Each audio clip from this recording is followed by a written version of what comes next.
Etkö joku täällä muka laiska on vai?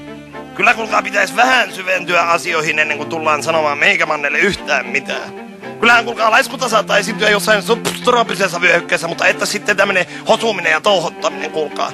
Onko se nyt sitten niin viisasta? Kysyn vaan. Otetaan nyt esimerkiksi vaikka tämä Sihvosen Kaiski, joka oli serkkupojan luokalla, jolla on nykyään kommandiittiyhtiö. No sekin se kerran kuulkaa ajoi 1100 Tampereelle, mutta myöhästyi kuitenkin. Ja sitten tullessaan se ajoi Turengissa ojaa. Mitäs se on, semmonen peli?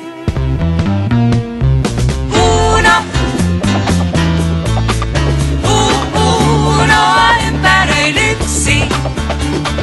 Uno on numero 1.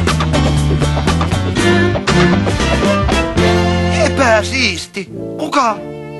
Voi herttileiri sentään.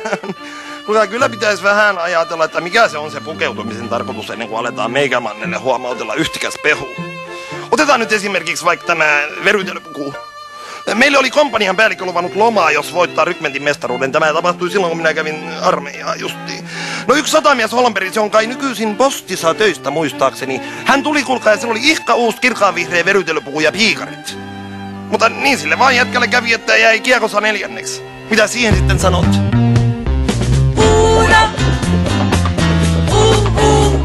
Unoa ympäröilyksi. Uno on numero 1. Mitä?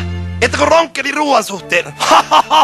Ei ol perää, kuulkaa. Meikäläinenhän syö sitten aivan mitä vaan. Mitä eteen kannetaan ja ihan nurisemati. Otetaan nyt esimerkiksi vaikka tämä aivan tavallinen ossopukko, jota vaimo valmisti tässä toissa viikolla. Emalipataan saattua nuorta potkaa leivitettynä ja pähkinän tuoksuisessa voissa nopeasti käristettynä.